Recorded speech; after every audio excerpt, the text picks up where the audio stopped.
All right. Okay, tonight on the agenda, we got a couple new business items we want to talk about. We got some updates from old business. So why don't we start with the approval of the minutes from last meeting? Chris moves to approve. Any seconds? All in favor? Aye. 1, 2, 3, 4, 5, 6, 0 pass. Okay. Reports, recreation report, Tammy? Yes, thank you. Just a couple of updates from May, actually a few updates from May. We had the second annual skate park jam that actually was held on May 18th. We had about 75 skaters and bikers come out down to the Radnor skate park. Believe it or not, it's actually morphed into a pretty nice event. One thing I will say about all the individuals that came and participated and helped us lead and coordinate the event, they had a great time. Very intergenerational event from that perspective. A lot of the, we'll say the 20-plus something skaters interacting and teaching and working with a lot of the younger skaters, like 6, 7-year-olds, believe it or not, out there on skateboards. So it was a dynamic event. We had part of the day consisted of just sort of like friendly skate, get out and just do a lot of different tricks and everything down on the ramps, and then later on in the day went more into competition base, so best trick on different pieces and structures that are down there within the skate park. I was there all day. It was great. Can't say enough of good things about the event. A lot of the parents that attended of the younger kids had a great time too. We gave away a lot of great prizes, and actually individual within the community, Kevin McGovern, who had helped us organize the event, we recognized him on Monday night at the Board of Commissioners meeting. He's somebody who's just been real big, strong advocate for the park and interested in making sure that the park's heavily attended by Radnor residents, by folks within the community, and that, of course, the park ongoing has a good future ahead of it and good improvements, and can be expanded or have new pieces implemented as time goes on. So can't speak enough about that event and what it has become, so we're real happy about that. We also had the Sarah McCarran cleanup that took place in Skunk Hollow. I understand there was about 100 participants that was there, so it was a great event. Also in May, for our department, one of the new procedures that we implemented, I should say enhanced, with regards to our background checks that we perform on all of our volunteers and our part-time seasonal employees was to go through a system called backgroundchecks.com that actually interfaces with sportspilot.com, which is what we use as our registration piece for Radnor Youth Basketball, biggest program that we have that goes through an online system. So we actually have engaged with SportsPilot, which interfaces with backgroundchecks.com. So now we have an electronic process for how we can engage all of our background checks. So instead of going through paper process applications through the state or working through our police department to have them run every single check, and we're talking about hundreds and hundreds of individuals every year, because we do have a policy in which we run those every year. We now have an electronic process. Individuals can go through online steps, have their background checks run, and then we get notification on what the status of, and then there's, if there's ever any type of piece of information that sits there within a history, we get that detail. And then we go through and we determine how we're going to handle that with the individuals. So we're excited to get that process up and running. Seems seamless so far. We'll continue to monitor it as time goes on, especially once we get to the busy basketball season where we literally have about 200 coaches that'll be run through the system. There is a charge for the system. It's $6 per check. So it comes at actually a little bit of a less cost than if you were to go through the state process, which I think is about $40 between both of the checks that are run there.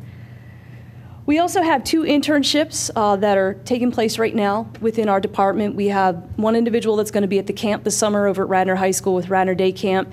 She actually is a student at Boston College. And then we also have an intern that's going to be right here within our department who's actually already started and working closely with us. She goes to George Mason. And the great thing about both these interns is they're Radnor Township residents.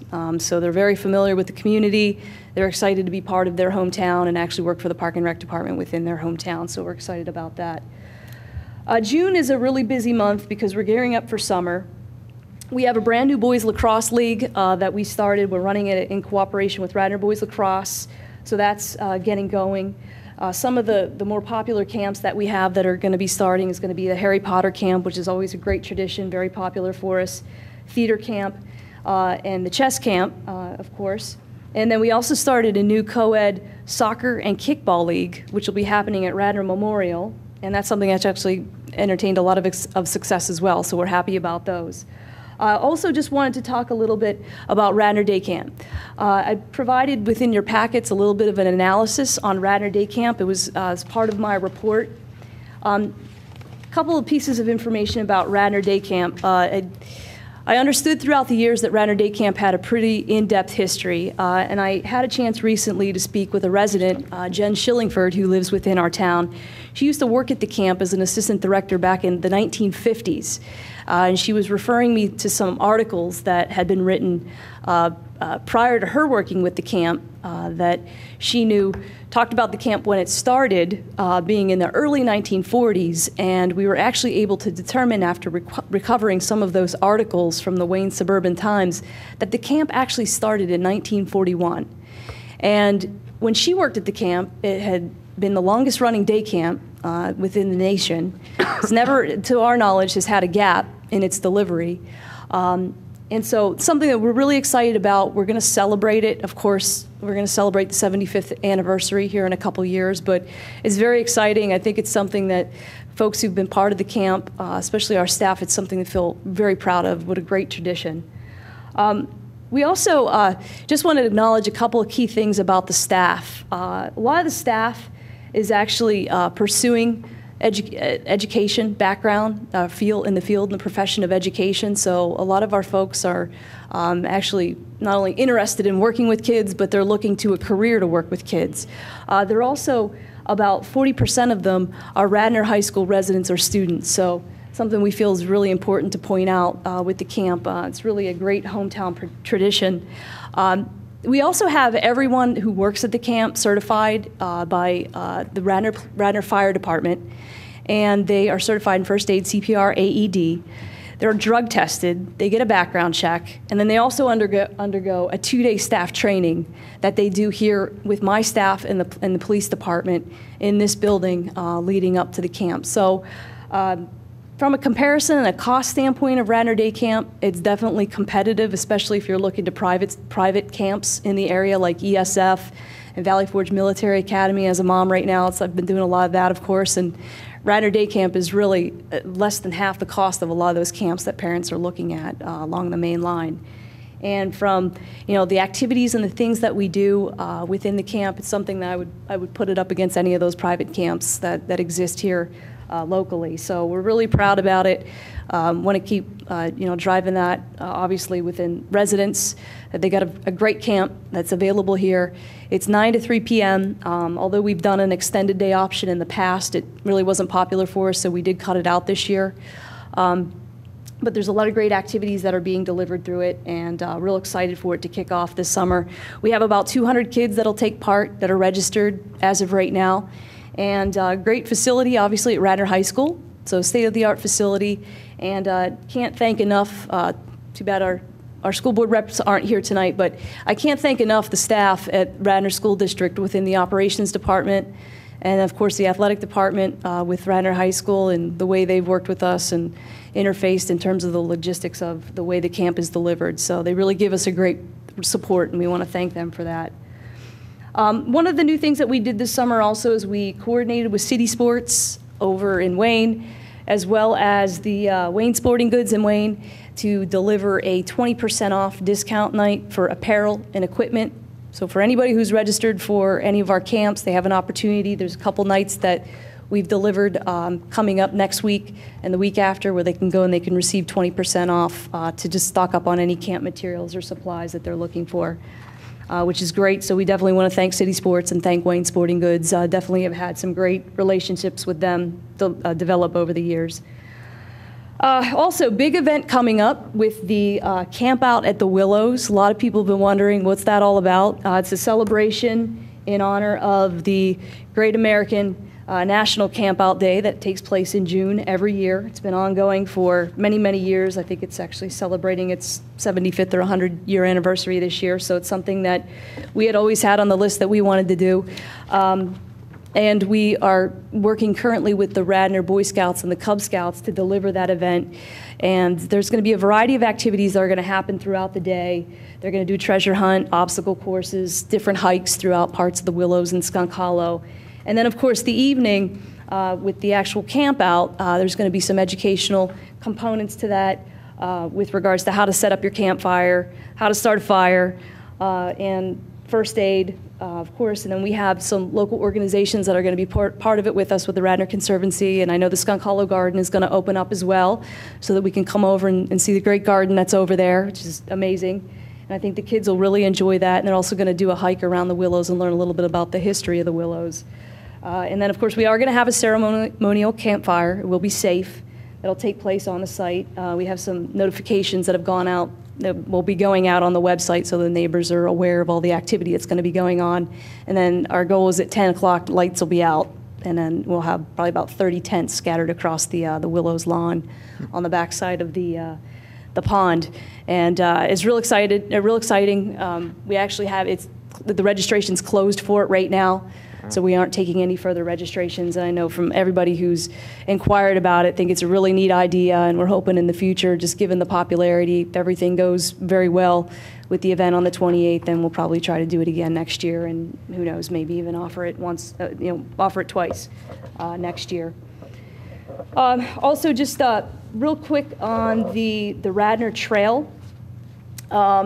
Interesting enough, the trail's going to be 10 years old next year, just as an FYI.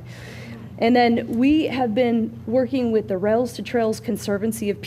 They actually installed a survey box at Conestoga and Brookside. So there's a box where you can go, and there's a survey that's in there. It directs you to a website.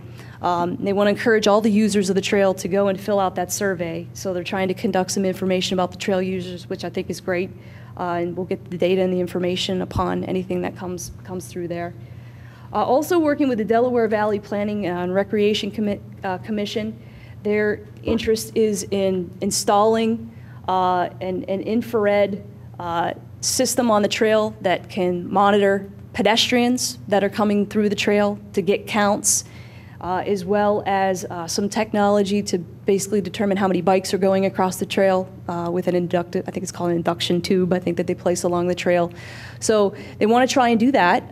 So we're working with them through that process. We'll be talking a little bit more with the Parks Department on how we're going to go about getting that installed. But the DVPRC actually procured it as part of a grant through the William Penn Foundation. So it's not going to come at a cost or anything to the township, and we'll make sure that everything is covered on our end in terms of how we understand how that's going to work. But I think it's great information for us to know how many users we have on the trail on a daily basis. We know it's huge. We can tell by all the parking lots being filled first thing in the morning, of course, that the trail's getting a lot of heavy usage. In regards to, just real quick, with regards to athletic fields, Laura Missinelli within our department is doing a great job of interfacing with all the community users of the athletic fields. I think athletic field hours usage is over 7,500 right now, just on the year. We'll have a more detailed report for that next month. And then also with regards to park usage with picnic rentals, we're at 62 across the township with the park areas, 36 are at Fenimore. One of the things I just want to point out about Fenimore Woods is we know that there was some roof collapse that had happened within part of the building over the winter due to the winter storms, and Paul can elaborate a little bit more on some of the repairs we're looking to make and have made so far on that building. But in that being the public restroom access for rentals for Fenimore Woods, we've had to close that down because of the safety within that building. So we did install, we had 2 porta potties actually dropped to the site for a little bit better convenience, I think, in proximity to the pavilion and the playground. So that concludes my report, and I think Paul probably has a couple things he wants to talk about with regards to the parks, and then we'll take any questions. All right. Thanks, Tammy. Good evening, Paul. The ball fields, they're getting cut twice a week. On Fridays, they go back over them all again to finish them up. Starting to touch up the infields, putting clay down, from a lot of the rain, starting to wash some spots out. So we just got a load of clay in, and we're going to start working on them, leveling spots off. Going to work on some of the pitching mounds. We get pitching mound clay coming in, pack that in. Stuff is a lot more dense, holds up better on the mounds. won't just wash away. Working on the tot lots, doing wood carpet, touching that up. A lot has washed out from all the rain we've been having. The parks, all the parks are cleaned up except for Fenimore. That's the only one we have left to really completely get done. And speaking of the stable there, started working on some of the trim on the outside. You know, it's just rotted out over the years, and the roof's leaking quite a bit. The guys are going to be, next couple weeks, going to start patching up the roof more, filling in. We won't do the whole thing, but we'll just patch up what needs to be done over there. You know, a lot of the ceilings are falling down on the inside, so it's safer to keep people from going into the building, because they tend to, you know, there's not a door on one of the rooms to where one of the roofs is falling in, so you don't need somebody walking in there and caves in. We're going to start cleaning it out, so I don't know if anybody has equipment in there. We're going to start cleaning out all the, you know, bring a trash truck up, remove anything in there that, you know, needs to go. So I don't know if anybody, if you could pass word around. What's in there? I mean, what have you seen in There's there? ball equipment in there, softball, helmets. Oh, really? Radnor Wayne Little League does store, they store softball equipment in there, and Okay. there's also some older supplies. I understand there were lights from Veterans Stadium. The Veterans Stadium? Okay, Can't sorry. remember. The anti-Philadelphian here. I understand that they're stored in there. There's a lot of old equipment and tables, I think, from the Willows. There's old camp supplies and things like that that have been stored within there. I know I've been in communication with Radnor Wayne Little League. I met with the president of Radnor Wayne Little League just a couple weeks ago. He's aware that there's stuff in there. I know that they're going to be discussing on removing and actually relocating over to North Wayne into the storage facility there, which is primarily inhabited by Radnor Soccer Club's material. Okay. So, I'm going to start on Sunday mornings. We're going to have one of our guys come in. We usually pick up trash 3 times a week in the parks, township parks. So on Sundays, since all activity starts to pick up on the weekends, you know, this time of the year, so we have one of our guys coming in Sunday mornings to go throughout the parks again, make sure all the trash is cleaned up, everything is in order, any of the restrooms as well. The Willows Bridge, right at the moment, still on track and they're still in the process of getting the plans finished up on it, and they're looking at still late summer, early fall to have that completed. The water line at the cottage, supposed to start that next week, the end of next week. Horn Plumbing is doing the work for us, so hopefully that'll solve that problem there. Just trying to figure out the issue there, not getting the water in. There is a Eagle Scout project that is going on over at the Willows by the community garden. A young man, he's doing this project. He's looking to do a message board to put up. He's putting the plans together, and I told him I'll review them once he gets them done. And he can get to go ahead to get it completed. On the trail, we had a few trees removed on the trail, and we had some of the bamboo that was hanging over cut back. I had John Hosbach out there, our township arborist. You know, he walked the trail, took a good look at it, the bike trail, and, you know, and told us what he thought needed to come down, cut back. So we just had that taken care of. We had some trees. Had a few trees blocking the trails up at the Willows, Skunk Hollow. We went in there, the Parks Department went in and opened up some of the trails. People notified Tammy and got back to us, and we took care of that.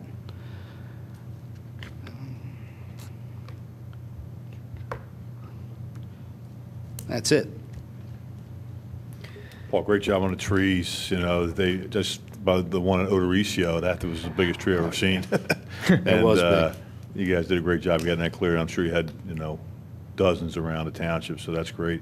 Question about the bridge over the Willows. we have somebody, the work has been assigned, we've hired somebody, and we think that's going to get done by Labor Day, or? I'm looking, possibly, I wouldn't, don't quote me on it. Right. Okay, you just never know, weather permitting. I mean, I believe it's Cameron Fleming is doing the plans on it and getting that together. So once that gets done up, we'll get things moving, because I think it's like a prefab bridge that's going in. Oh, is that right? Yeah, so that should move quick once Once they things start. get finalized. Right. Should move right along. Okay. Thank you. Paul, I think all the parks look great. Do you have any concerns with all the moisture we've had or anything? Are we seeing any problems with anything, mold in the grass or something, or, grass dying because it's too wet, or? Well, I think you're always going to get some of that. You're never going to get away from it, especially in some of those soft areas. It's just nature. I don't think it's going to turn into any big hazard out there. So. Okay. Does anyone have any comments on the parks that we're stewards for Paul? Yeah, I actually do, and it actually coincides with my report. The only thing I have from the EAC is that someone made a report or a complaint about fishing line needing to be cleaned up in Sawmill Park. Has that Sawmill, hanging down from the sawmill. trees, probably? Yeah, Okay. yeah. So something to note. This was something that came to their attention. So that's the only thing I have from EAC with regard to the parks. So just Okay. something if you can. I'll take a look at that tomorrow, and then we'll get it taken care of next week. Okay? Radnor Memorial Park, there's a little bit of masonry that needs repaired at the retaining wall, kind of on the side. There's a retaining wall that kind of runs along the Matson Ford Road side, and there's a, kind of a chunk of a corner that's just up and out and sitting there. Okay, I'll take a look at it. I'll do a walk around, take a good look at it. Other than that, the park looks great, but this is not a new problem. It's been loose and kind of hanging around there as a piece, but it's the sort of thing that it doesn't look like it's a major repair job, but it should be repaired. We'll get it taken care of. Thanks. I do that walk around. You get a lot, with all this rain, it loosens up things, and Oh, sure. get a little bit of erosion, and it just starts to undermine some. And This is just at the bigger. corner, kind of the leading edge corner as you're kind of going around the big oval, and it's at the, my directions up along are the awful. fence there. Yeah, right along the fence. I know what you're talking about. Right along the fence on the opposite side of the bridge. Okay. Not a problem. Anything else? Any other comments? All right, thanks, Paul. Okay. Appreciate it. I just Tammy? have one other thing. Just in regards to North Wayne, I know that has gotten a lot of discussion recently on stormwater basin installation. I know there's some question about whether the building that's there that I was mentioning that currently houses Radnor Soccer Club's supplies, is whether or not that was going to go away. It's my understanding that's going to stay as part of any plans that are finalized in terms of that redesign of that basin. So I know that some of the community sports groups were wondering if that was going to disappear, and if so, then where would they be putting their supplies, and even if it was just a short gap someplace else. So that building's going to stay in place. So I'll make sure that gets continually communicated out throughout the sports groups. But I know a lot of you have relationships with them, and just to pass that information along, I know that that's out there on the street, that building's going away. Okay, thanks. All right, how about other reports? Pat, anything on trails? Yes, the Greenways and Open Space Can you turn your mic on? Committee has submitted a draft of their proposal to the Board of Commissioners. You'll notice in there that they talk about a proposal for 28 miles of new trails. It's not new trails similar to what we have down there with the trail that we're all familiar with. This is a combination of using existing roads, roadways, and things like that, and some new trails. And again, the primary motive behind this is to provide the residents of the township with non-motorized alternatives for connecting throughout the township, okay? And you'll recall some 2 months ago, I shared with you a proposed trails map. I think I sent it to everyone in PDF Yeah. format, so you can look at that. So it's, right now, it's going to the Board of Commissioners, the draft proposal. They like to get this thing finalized, by the early part of September, October. And again, it is a long-term plan. They're talking about something taking place over 20 years with funding and so on. So it's a beginning of it, to put it together and move forward with that. Tied in with that, the one park that they asked me, that you asked me to keep an eye on, the West Wayne Preserve, which is pretty much a passive, I guess, water management retention basin right now.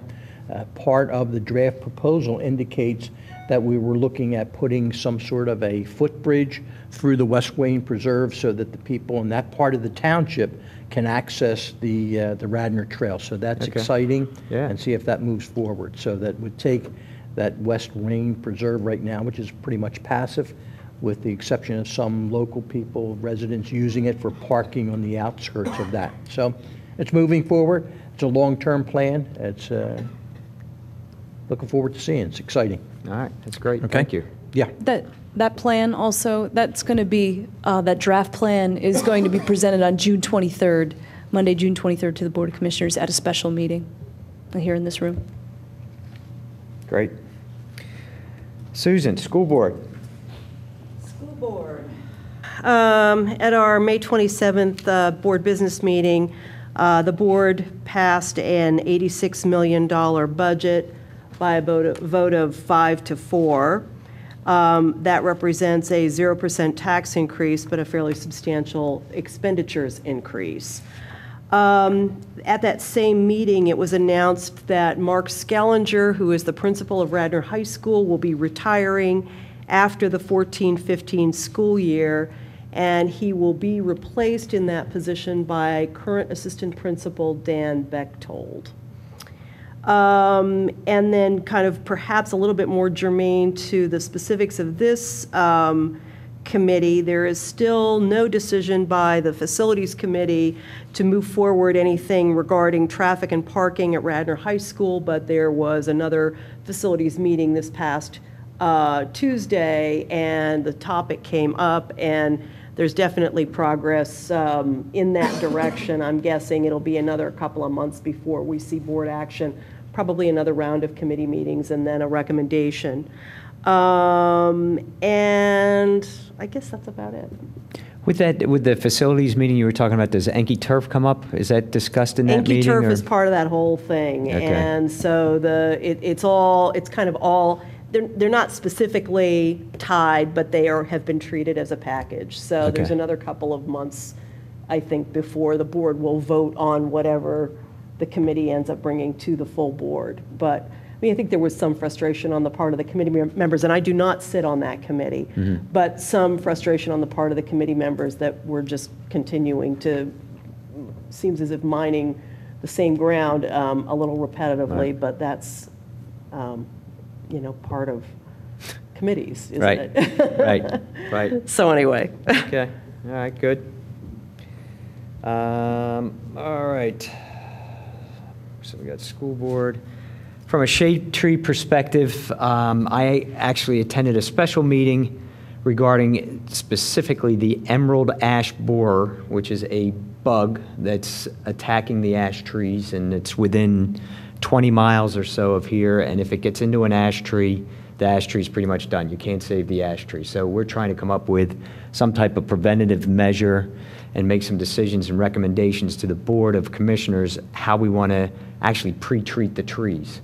And it's a very expensive process, and then the question is, if we want to do that, what do we want to do? Do we want to do the streetscape trees first? Do we want to do the park trees? Do we want to do the commercial trees? So we're going through that process at this point. So if you've got ash trees on your property, watch out. It's coming. So. What's that? Oh, ash. Well, they did a study. It's about 40% of our trees in our parks are ash tree. So it's not only, if it does hit, the expense is going to be taking the trees down because they're done. So, and then what to do with them, because you don't want to cross-contaminate with other trees. So we're working on that. All right. Okay. John, Commissioners report. In addition to the meeting on the 23rd for the Trails and Greenways, there's a public meeting on the 30th at the Public Works Garage to talk about the North Wayne Basin design. And as I'm sure you've all seen over your time here at Radnor, you can talk about something for 2 or 3 years, and when you're ready to put the shovel in the ground, that's when the public seems to wake up. And so we've been inundated with emails from folks about that basin, even though it's been an ongoing discussion for 2 years. So everyone's, especially the sports teams, we need to hear more from. For you folks, the thing to understand that's important is the storm, if that project goes forward, the stormwater management funds will not be used to take care of the park. That'll have to come out of the park's budget. So if the tot lot gets relocated, if bathrooms are built, that will not come out of the stormwater funds. Okay. Why is that? Because it's park's expense, it's not stormwater expense. But if the stormwater's coming in to The stormwater tear the isn't- park up. The stormwater, actually, if you look at it, first of all, there is no bathroom there now. Oh, okay, so that's not a Okay. problem. Secondly, the proposal was that once we're in there, we'll put some trail walking paths around. And the tot lot actually could stay where it is. However, the folks have been working on the project, I've recommended relocating that and making it bigger. Okay. All right. Any questions for John? Comments? All right. Why don't we move on with the, I guess, main part of the meeting, new business. The first thing we wanted to talk about was cell towers. Andy and Tammy and I have been on the phone several times talking about this leading up to this meeting. Basically, what we want to accomplish today is come up with a plan or questions, concerns for what we want to see from the cell tower companies, what they have to offer us, what questions do we have, what concerns do we have, what do we want to see in a presentation from the cell companies, and get a good understanding of what they have to offer, what the impacts are to the parks, to the local neighborhoods, and anything else that we can think of. And Tammy had sent out an email that outlines everything pretty well. And so I think we can kind of just go through this and come up with what we want to do. Tammy, do you want to talk a little bit about the conversation you and Andy and I had about timing and how we're coming up with questions tonight and how we want to see the topics as we progress through the year? Hey, Jim? Yeah. Before we do that, Yeah. John, could you comment on the Board of Commissioners and where they stand with regard to these cell tower projects right now? But, I mean, we're going to spend a lot of time on this. Right. I just kind of want to know what the board's thinking about this, because I remember a comment from the board chair about one of the cell towers a year or so ago, something about a dead body. So I'd just like to know. Well, there's 7 members, and quite frankly, we have not had a discussion about it. We're looking to you folks to give us some guidance on this. I mean, personally, I fought the cell tower in Ithan 10, 15 years ago. However, I've been very clear that if they can figure out how to construct that cell tower over the sound walls from the 476 and not tear the park up, I'm all for it. That's part of the question. Where Yeah. do we put it? If we're putting it in Ithan Valley, where do we put it? Where do we Well, want to put it type of That's thing. not just Ithan Valley, that's yeah, the right. one that Elaine is very concerned about. Is it in Willows, is it in Skunk Hollow? Now, we're lucky to have a gentleman here in town who has some expertise in this area of radio. And I've asked him to help us understand, because the cell tower providers are going to come in and say, the tower's got to be here. Well, no, that's where you want it to be. But where can it be and still satisfy your mission but not destroy our parks? And the last time we had a proposal on the Willows, they wanted to clear cut this 100-foot swath in the woods behind the Willows, and that just was absolutely unacceptable. So there's no decision been made at all. So, I mean, we really Okay. need to hear from you folks. All right, I just Want to see if there have been discussion about No, it. you're not spinning your wheels. So I think our goal as far as the timeline, just a comment, would be to, try to construct somewhat of an outline of what we want to see over the course of this meeting, sort of digest it, come back in July, and come up with a format of something that we're going to be looking for, so we don't have a meeting in August. So in the meantime, have that information, pass it on to the prospective firms, which, we know right now that there's at least 3. There could be, as, time goes on, there could be another one that surfaces, and then have them come back at our September meeting, have them come to our September meeting prepared based on that outline to present what they have and present their details.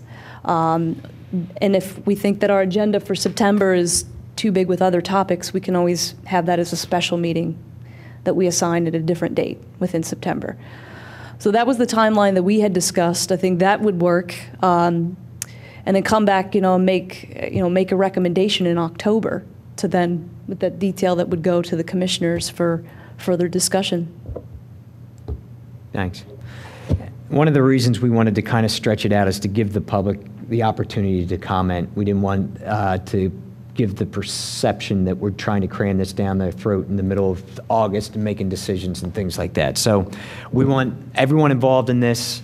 We're no experts. I'm no expert, but I think that we'd like to come up with some ideas and then let the public make their decision of how they want to proceed or at least comment on it, and then we can pass it on to the board and let them make their decisions that way. So does anyone want to kind of get started with what type of information you think we should see, want to see, if we have, or when we have someone come in and present to us? I think the overriding or overarching goal of the entire presentation, discount money and things like that. I think the aesthetics has to be first and foremost in a presentation, and that's all involved. It doesn't necessarily limit it to just the tower, but the implications for the community. As John said, does it mean cutting through a swath of ground so many feet wide and so long, and things such as that? And then when you actually start talking about the tower, what does it look like? What are all the different examples of existing towers that are in nearing communities that we can look at? Lastly, down the bottom, you talk about the financial implications as to what it means to the township. But that really, the driving thing should be the needs. Okay, we've seen some emails from community members saying that they need cell phone signals, so we know that's reality. And number 2, the aesthetics of it, and that's all encompassing, regardless of the money. You could offer me $10 million, and if the thing is aesthetically not fitting in with our community, I want no parts of it. 10 million? Yeah, well, 10 million, maybe we'll have a little discussion about it. We got the Board of Commissioner asking a question about that. We'll make sure that doesn't go in the minutes. There's an old saying, well, we've established that now, so we're just going to come up with the price, No, I don't want any parts of that, whether it's $10 million, $20 million. I mean, in general, I agree. The financial part to me is the least important. I mean, I think we have to look at what's the impact to the area when they go in and install it, what's the aesthetic, what's it going to look like going forward, and then the third thing is from a maintenance standpoint, what do they have to do to maintain it, how often is there maintenance on it, and what's the 5 to 10 year outlook on that from an impact standpoint. To How me, often those they are have the to three. replace the tower or whatever? Right, those are the three main areas that I think we have to concentrate on. I think one of the things that interests me about this is what kinds of coverage improvement will any or all of these sites provide for cell service in the area? I can attest that I'm one of those folks who lives in a cellular dead zone, and we have to have a little tower in the house and all of that to use the phone. So I think for anyone who's dealing with that, and along those well-known stretches of King of Prussia Road where you lose all your, phone calls and so forth, what will placement at all or any of these sites do to alleviate those kinds of well-understood problems? Mm-hmm. Yeah, actually, have we identified for our purposes where we think we might need coverage? Right, I mean, that was my question. We may be being told by these companies where they'd like, and presumably they've thought about it as well, but while we're in this game, let's make sure we've covered what our needs are for cell towers. Right, we're talking about Ithan Valley, we're talking about Willows, we're talking about Fenimore Woods. Who made those choices, or how did they come up? Does anyone know? The providers. Is it the providers came up with those? Yeah. But we could choose to put in any park we really want. May not necessarily need it, but I think the providers base that data on the communication lack. okay.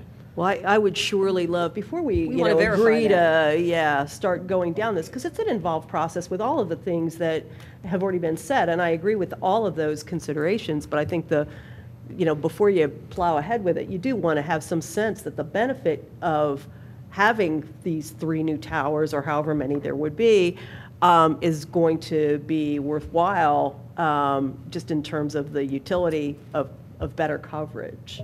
Well, and that's a great point, and I think to take that one step further, there's 3 main cell providers, right? Verizon, AT&T, and T-Mobile. I think those are the 3 main ones. Are these towers, do they impact all 3? Do you have problems with all 3 in each area, or is it just AT&T doesn't work out by the Willows and Verizon doesn't work on King Prussia Road? I mean, I don't know the answers to that, but taking your coverage question one step further, I think that's important to find out, that impact. Would that be something that Steve would be doing for administration, looking at the analysis of, why the need is there, and answering Susan's question, by putting the towers in there, will it impact X number more subscribers?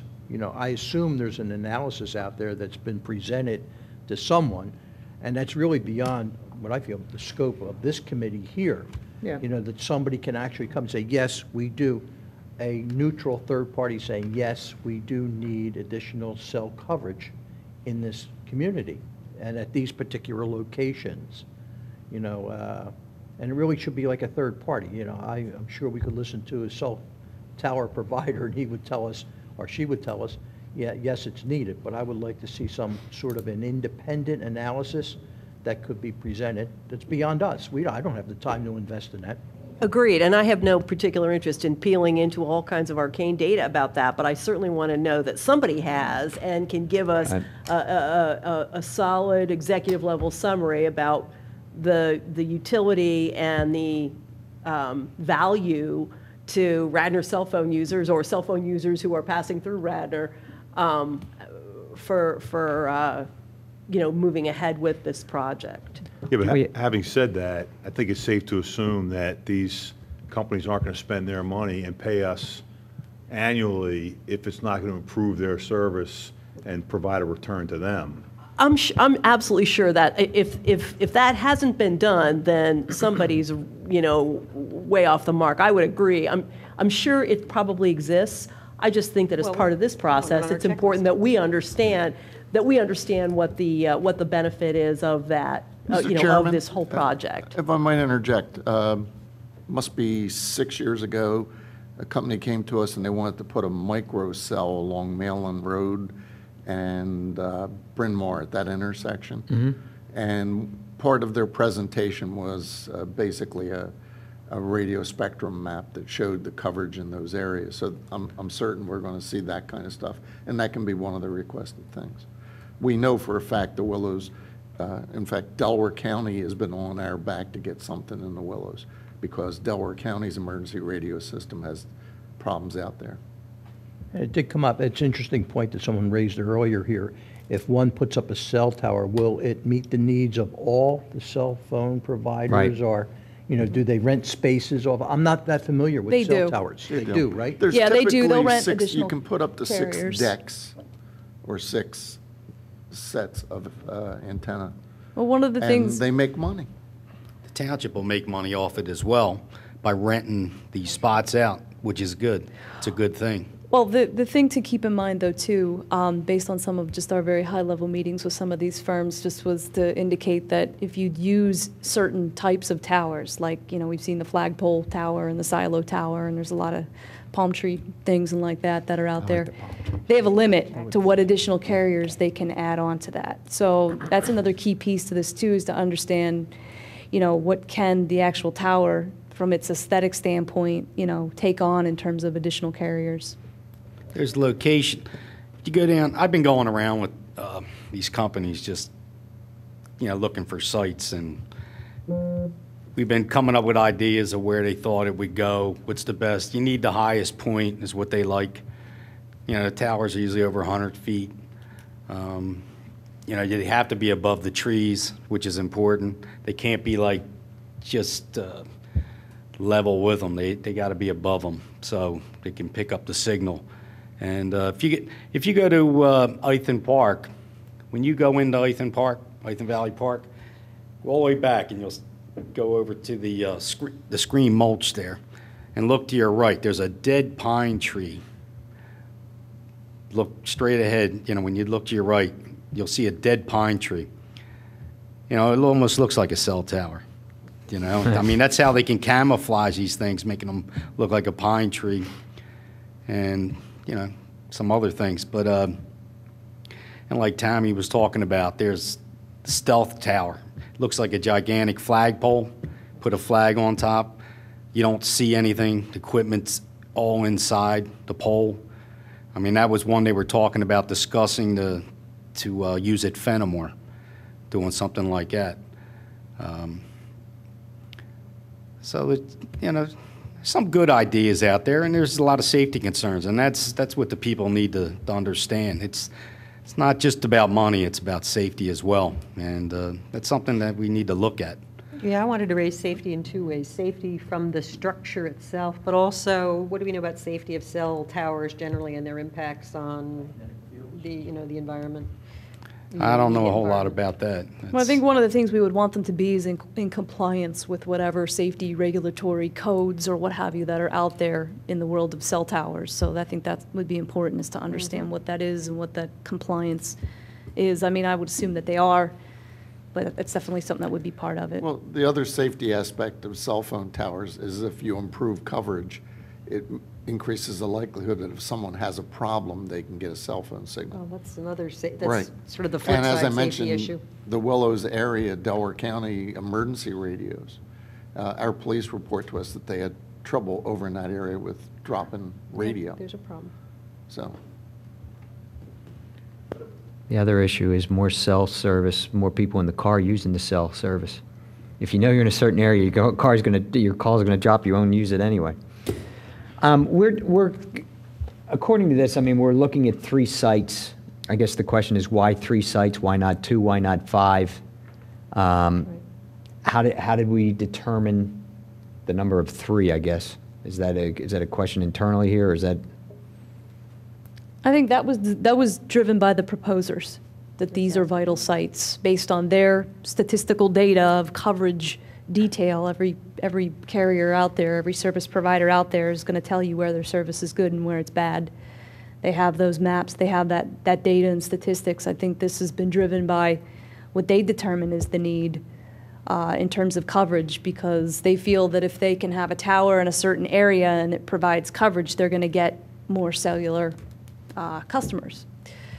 So that's where that was driven. And in terms of, the 3 sites, we certainly could look at 2 of the 3 or 1 of the 3, but it's something else to consider in terms of how we might negotiate when it comes to the financial piece to it. Is it based on 2? Is it based on having all 3? And look at it in terms of that as well. Well, here's a question, and I'm not saying this should happen, but what if we just said no? We just said no. What do we think these companies would do? They're not going to take no for an answer. Would they go private property? Would they go? Yes. So like at Fenimore, I think that the conversation will happen with Cabrini and or Eastern, and, we'll still have to look at We need it. to factor that in too, that, Right. Military Academy over there. Yeah, I mean, we may like the result with dealing with us as a well, you remember township. when they passed the most recent communication law 10, 12 years ago, the cell phone providers had their lobbyists do a fine job, and basically they can say that we're not providing reasonable accommodation and then have to do something. Yeah, so we need to be, realistic. We I need to guess. understand that. Yeah, and know just how much power and clout we have. Right. Tammy, are you aware of, have we tracked complaints from residents of the township as to where they have problems or specific neighborhoods that aren't happy with the cell service they get. I think that information would probably be what would come from Delcom. And I think, as part of some of our discussion, we talked about having them come and even present to us so we could understand that. And maybe our fire and safety providers could input to that, and we could see what police has as well. I know that they were starting to look into some of the feedback that they've gotten through reports over the years to indicate that. Well, I guess I have the question, does anybody on the board think we shouldn't be even entertaining this at all? I mean, I guess that's sort of an initial question. Should we be even listening to these proposals to begin with? I think, as Mary said, though, the problem is, if we don't provide it, and as John said, then they'll go seek it somewhere else, and there's nothing to stop them from obtaining that.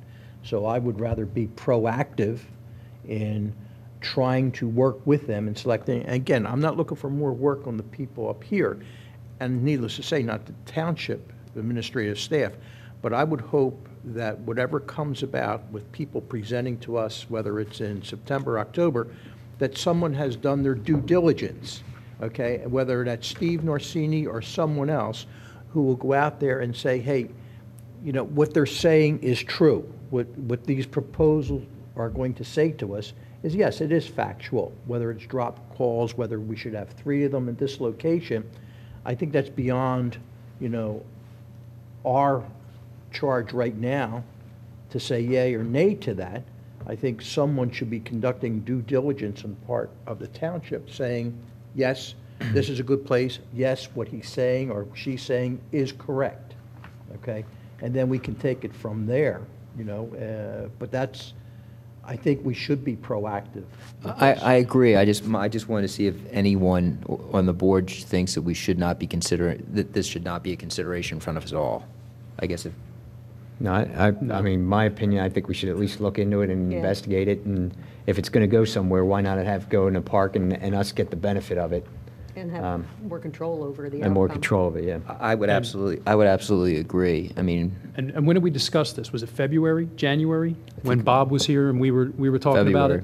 Yeah, we've been talking about it for a while. We talked about it on in and off. November of 2012. I know we had a discussion on it that far back, and then I know Bob talked about it in February when we had the meeting upstairs.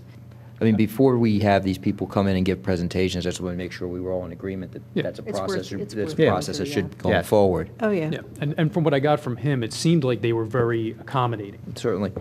To what he wanted, and they were making concession after concession after concession. I don't know if that'll continue, obviously, but it seems like they were working with us. I don't know, from what he said. So, what I would suggest for the board is maybe to put together something, and maybe under a different name, a sort of statement of considerations. We've sort of outlined several here that I've just written down: aesthetics, financial terms, locations within the park and the impact on that specific park, the levels of service coverage, need versus existing, a timeline in terms of maintenance and replacement, and then sort of the specific need for the specific park. And if there's any others that people think of, what we should provide is, I don't want to call it an RFP because that's not the, I think, appropriate term, but some kind of a statement saying, as a board, we would ask that those who wish to make presentations provide us sufficient information to make the decisions, and we will consider these factors, not exclusively, but including these specific factors will be considered by the board, just so that they have a guideline and they have something that they can be sure to cover, among other things, during their presentations. I agree with you. yeah, I it's don't great. think it can hurt, sure. All right. All in favor of Andy doing that? Aye. I will. We'll edit. Well, how about this? Good work, Andy. I will do an initial Write draft comments in the margin. and circulate, and then something that we can agree to either at the next meeting or through email or something along those lines. So I think the sooner it's gotten out to the providers, the better the presentations will be. Agreed. Anyone want to add anything else on this topic? If we're talking aesthetics, that may be an area where we want to talk about, the installation aesthetics, so that the clear-cut problem, how you're going to get the stuff in there, and then the look of the actual structure, then, camouflage or other landscaping improvements that would go partner with it? What does that look like? And then who's maintaining all of this? Because I think the aesthetics, particularly for the park locations, is really important. I guess the only other question I have is are there locations in Radnor Township that are owned by the township that are not parks, that represent alternative locations? And I'm just putting that out there. I mean, it may not be practical, it may not do the job, but it's another question. Yeah, there's a tower right out there. Yeah, I know, I think there's some on the maintenance building, too. I don't know. Has the school district looked at this at all? You're next. No. Okay. Because let me not speak out. Let me not speak out of turn here. Radnor High School is out. We can't even find room to park a car there, so that location would not work. Radnor Elementary School is the same thing. It's landlocked and too tight. I guess certainly not the middle school for the same reason. I mean, our schools are kind of wedged in there. About the only even potential possibility would be something, at either Ithan or Wayne Elementary, and you start getting into cell phone towers at elementary schools, and you're just opening up a can of worms. So, speaking strictly as an individual and not on behalf of my board, I'm just speaking as an individual. I don't think you're going to get a whole lot of traction with that, but I'm not the board. There are 8 other voices that would go into that, and somebody would have to approach us, I think. Well, that's perfect competition for us. You've got land all over the township, and high points and low points, and there's the one answer to the question: where else would they put it? So yeah, and of course I'm thinking school locations, but you're right. Right. We do own Martha Brown's Woods and the North Wayne Field and Right. Emlyn Tunnel, and yes, I Right. mean we have other locations, but no, nobody's approached us that I'm aware of, and I don't know how that would be received. Right. Okay. Any other comments, questions? Thank you for keeping that going. No problem. All right. Other new business on our agenda is discussion of park informational signage, which is kind of morphed again between conversations with Andy and Tammy, and we've been over this a lot. This is actually an issue that was brought up by our friend Sarah Pilling out there, so we're going to call this the Pilling Ordinance if we get it put into place for her. But we're talking about the way it started was there is significant confusion about signage regarding dogs in parks, and there is, I guess, some confusion throughout the township of whether dogs are allowed in parks, not allowed in parks, how they should be handled in parks, etc. So Sarah was nice enough to bring it to our attention a couple of years ago, and then re-bring it back up specifically about Emlyn Tunnel. The signage over there is very confusing regarding dogs. So we'd like to talk about, as we started talking about this, not only focusing on Emlyn Tunnel, but maybe coming up with a consistent policy and signage for every one of our parks that regards to animals or dogs in the parks. We can make it a general animals, but tonight I think we just, to make it easy, talk about dogs. So I'd like to kind of talk about that. I've given it some thought. And right now, I think the issue is that we've got dogs in parks where they're not supposed to have dogs in parks. We've got dogs running free unleashed in parks. We've got owners that aren't cleaning up after their dogs. We've got signage that's confusing and inconsistent. And part of it is there's a fine out there if you have a dog in a park for $1,000, which I think is completely ludicrous, and no one pays attention to it, and we don't enforce it anyway. So I think we need to kind of take a look at that.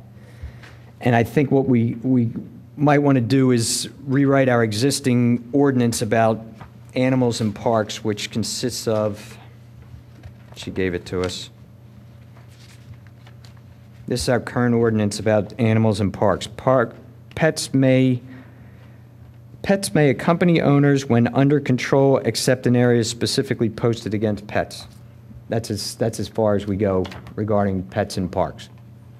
So That's the current ordinance or that's the current ordinance, correct, Tammy?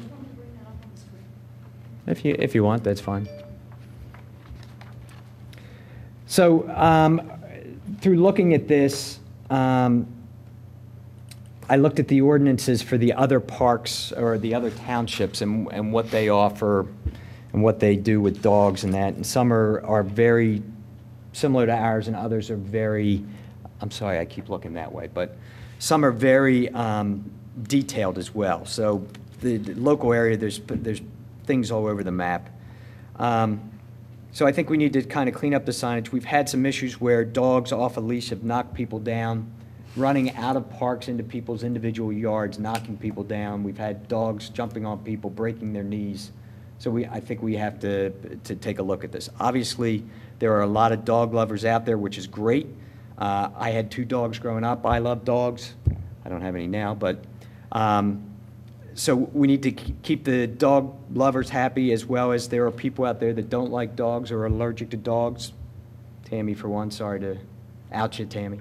But, and we got kids that are scared of dogs. So I think we have to try and consider everybody with this. So through thinking of this, what I would suggest, my suggestion is, and then I'd like the board to talk about it, is I think we allow dogs to be permitted in certain parks. And currently, the way our signage works, we allow dogs in Emlyn Tunnel, but there's restrictions on it. So I think we have to do away with those restrictions. But they're allowed in Friends of Radnor Trail Park. Hartford Park is actually a designated dog park where they're allowed off the leash and to run free. Ithan Valley Park, Radnor Trail Sawmill, and Skunk Hollow. Based off of our records, dogs are allowed in those parks. There are about 10 parks that dogs are not to be permitted in parks, and then we've got 3 or 4 parks that there's nothing posted, so no one knows whether the dogs are allowed in or not. So I think we determine what parks dogs are allowed in, what parks dogs aren't allowed in. I think we say dogs that are allowed in parks must be on a leash and under control at all times, except maybe at Hartford Park where they're allowed off the leash. Owners are responsible for prompt and complete removal of dog waste. Dogs are not permitted on township athletic fields at any time, so they shouldn't be out running around baseball fields or football fields. And then maybe we take a look at the fine and drop it to $100. I think that might scare people more than $1,000, even though it's a lot less. I think people would actually be a little bit more considerate of that. Jim, a question for you. When I look at this list here of current posting, Yeah. It would be interesting to get some of the historical perspective. Why were certain parks allowed to have dogs, others not, some not posted? We could figure out. The last 3 there probably should fit into one of the other 2 categories. But historically, why did they have this, some here, other places not there? What was their reasoning behind that, do you know? Or does anyone know that? I think what you have there is, my opinion. Yep. It's you have more wooded areas, so that, I think that makes some of the difference. Mm-hmm. And Sarah can fill us in a little bit, but in Emlyn Tunnel, the neighbors got together and I guess petitioned their commissioner to allow dogs access into that park. And they came up with I guess, a compromise at the time, which dogs are allowed at certain hours and in certain places within the park. And so I think there's the sign. Mm-hmm. So that's the rules for Emlyn Tunnel specifically, which I think are pretty interesting. It says no dogs in park, $1,000 fine, but then it says except under the following conditions, which is very confusing right there. So it gives them conditions and times they can be there and not be there and everything else. So then my thoughts are, get consistent signage, 2 sets of signs where dogs are permitted and the rules, signs where dogs are not permitted and the rules, and the fine's $100 if you're not following the rules. And to enforce the rules, maybe we just ask the police on their normal rounds, if they happen to see something going on in a park, that they stop and maybe give a warning first, and the second time they give a fine or whatever. I don't know. These are my thoughts. and I'm happy to hear anyone's opinions or comments, Well, suggestions. if we move in this direction, we can make a recommendation, but ultimately, it's going to be the Board of Commissioners who will That's have correct. to. That's correct. So my suggestion is we come up with an idea. It doesn't have to be tonight, but at least talk about it and come up with some ideas, maybe finalize it next month and then present to the Board of Commissioners at one of their future meetings. If I go back to, and you're saying that Paul said that the reason why there was that separation, I think if we go back and look at the other list, something that comes to mind, where, with the exception of Emlyn Tunnel, the other parks are more, I guess, accommodating to animals running around or walking. And when you look at it, as you know, Hartford Park is, the designated dog park. Right. The other ones lend themselves, I guess, a little bit more so the dogs, as opposed to the center, where you're going to have more human activity, should I say? Kids, families, and around. Yeah, I mean, I would agree with you. The Yeah. Friends of Radnor Trail Park is right off of the trail. It's a big open so area. People are walking their animals Yep, there. It's not a they're walking problem. their dogs on the trail. Ithan Valley Park, it's very wooded and some paths through there, Yeah, so. although we had I saw you sent out a proposal there from Ithan Valley that Yep. they're talking about that. Right. It's, what I see, if you start going with signage that allows this on the other major list of parks, be interesting to find out the background why Emlyn Tunnel had their commissioner push this and made basically an exception. Sarah, would you like to comment?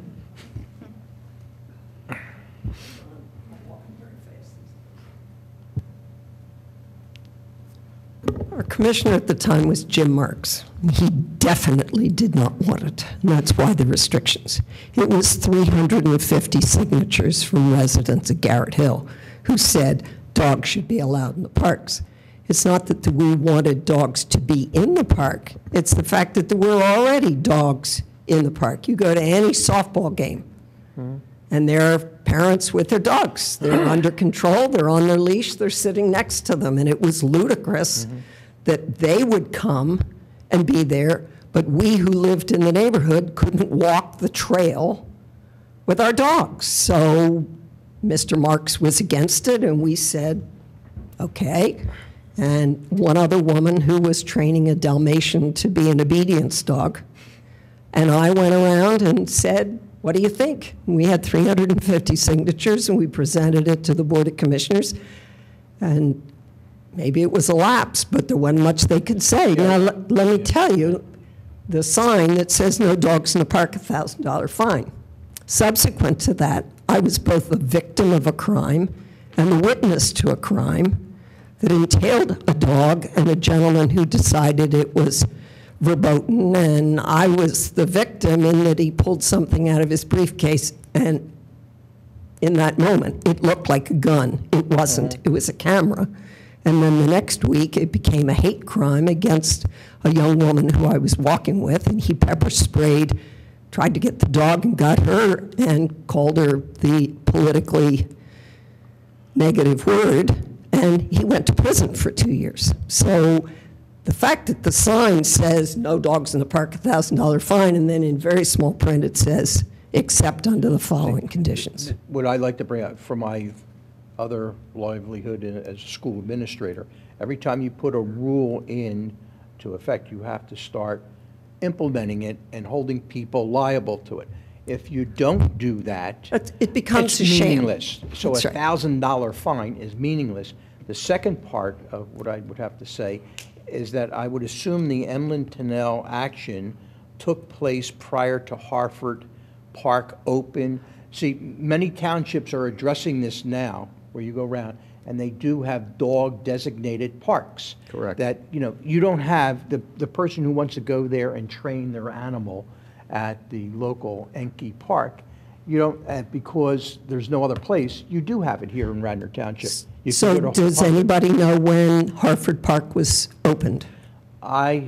It was It's been a dog, I live over there. Long time. It was definitely like 2000, 2001-ish, I because I think- started here in Tammy, 99. I think that's right. I because just asked. It was It's while not- my tenure was This happened here. in 1999. We That's moved, when I started here. Does one need to put ordinances in for all the other parks that permits dogs in there, okay, or whatever, since you do already have something that exists for them. I'm a dog lover and all that. I love that. Well, Pat, what I'm saying is, I'm not saying put an ordinance for all the parks. I'm saying let's choose what parks we want to put them in. Do we agree with that list up there? Is that good? Or do we want to take some off? Do we want to add some?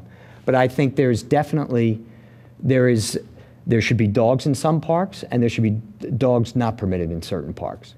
And we need to come up with a list of what we think, because there's residents that like dogs and there's residents that don't like dogs. So we're trying to, accommodate everyone. Bottom line, I don't think, other than Harford Park, should any dog be running loose. I don't think any. Should always be leashed. I agree with you, and that's something that we can put in the. That's something that we can put in the ordinance. I mean, I've had issues where dogs are on leashes. They jump up on you, and the owner says, "Oh, he's so cute, he loves you." Meanwhile, your suit pants are covered with, footprints, footpaw prints, and mud and stuff. But I like dogs. I thought it was cute, but I went to the dry cleaners. So, The only issue I have with Harford Park, and I used to try to take my dogs to Harford Park. I have little dogs. I have 11-pound dogs. So the one 11-pound dog happened to cross a Labrador for a ball, and dang near got killed. And the other issue is Harford Park is not fenced at all. And I had an escape artist in a Cairn Terrier, and I ended up in the Radnor Corporate Center. I'm running cross country while this dog is taking off. And I've always felt that Harford Park ultimately should be fenced, because dogs will, if they get a scent of a rabbit, they're gone. So that's why I never took my dogs. I tried it at Harford, and it was so bad I would never go back with a little dog. So I walked my dog at Emlenton on a leash. I just think, first, the $1,000 fine is ludicrous. I think we all agree with you. Second is the reality of the fact that dogs have become more of a member of a family. And the two parks that I go to are Macrone, not with the dog, but Macrone and Emlenton. I think you're going to get pushback from the other Garrett Hill neighbors about not allowing a dog at Macrone in the backwoodsy area, particularly when the new trail goes in. But well, that's the other. That's just another whole issue. But I think these signs should be consistent. There was a screaming fight, and I'm not exaggerating, at the Skunk Hollow Community Garden with someone who had been on this board who verbally ripped this woman up one side and down the other, that no dogs were ever allowed in the Willows Park, and they ended up shrieking at each other. So no, they're not in the Willows, but yes, they are Skunk Hollow, but how do you go from one to the other? And the other side of the Willows is the dogs harass the geese, so the geese go, which of course is Commissioner Higgins' desire. I had my Jack Russell swim the pond with the geese, and they were gone. So I don't want to belabor it, but that's the history of Emlenton. Thank you. Luke? So, Jim, you're basically saying we're going to have 3 tiers to this, which would be no dogs, dogs with restrictions, and then Harford with no leash, basically. That's what I would say, yes. And when I say restrictions, I'm not talking, I think you do away with the time frames. I think you should be allowed to have your dog in there whenever. And the restrictions are, you need to have your dog on a leash. Yeah. And controlled and clean up after them. And that's reasonable. And what are you thinking about the 3 that have no postings? I mean, I think Radnor Memorial should be on the no dogs list. Do you agree? Radnor Memorial. Absolutely. There are dogs there regularly. I mean, they're not running free, but around the walking trail, around the turf field, regularly. I didn't realize. I guess my question is, to what extent are there a lot of complaints about this, or is this just because I'm not much of a dog person, but my sister is a huge dog lover, so I feel as if I live in an environment where I recognize that I'm a minority in terms of my personal preferences around dogs, and I don't object to them as long as they're not jumping on me, and the neighbor or the person who has them has control over them, and they're cleaning up after them. I'm okay with them And therefore, I would say that those people who do walk their dogs around around Radnor Memorial Park, it never occurred to me to complain about it. And I guess I'm just wondering, do people complain? I mean, apart from this particular issue, which I understand, I mean, is this a subject? Do we get complaints about this? No, not on a regular basis. I mean, I don't get complaints that there's a park where we have it posted no dogs, but there's a dog in the park. Because I know Enki's a perfect example.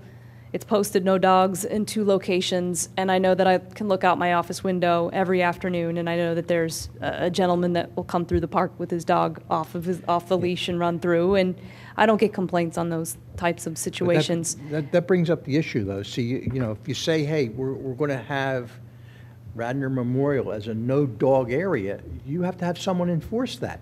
And then do you create more problems by doing that? Are we going to actually have Radnor police going out and issuing $25 tickets or $50 tickets?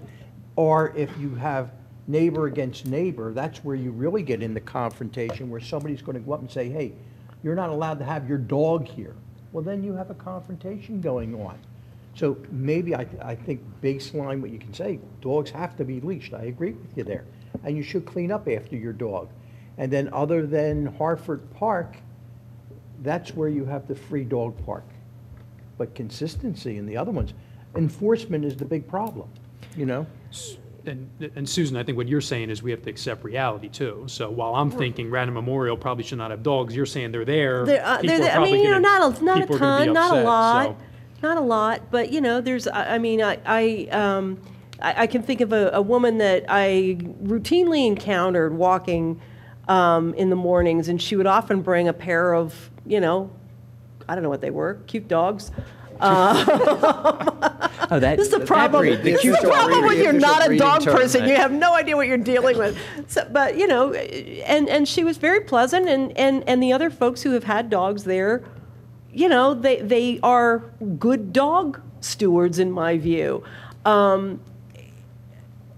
know that there are problems. The Hartford, what Sarah had to say about the Hartford Park issue, I know that to be true as well, because my sister, the dog lover, who is from out of town and frequently does bring her dogs up, she's been there once and she didn't like it, and she has a couple of labs. She thought it was a little too chaotic for her dogs. And so I know not everybody thinks that's a great solution, but for those people who do like it, I think that that's okay. Yeah, it gets a lot of use, correct?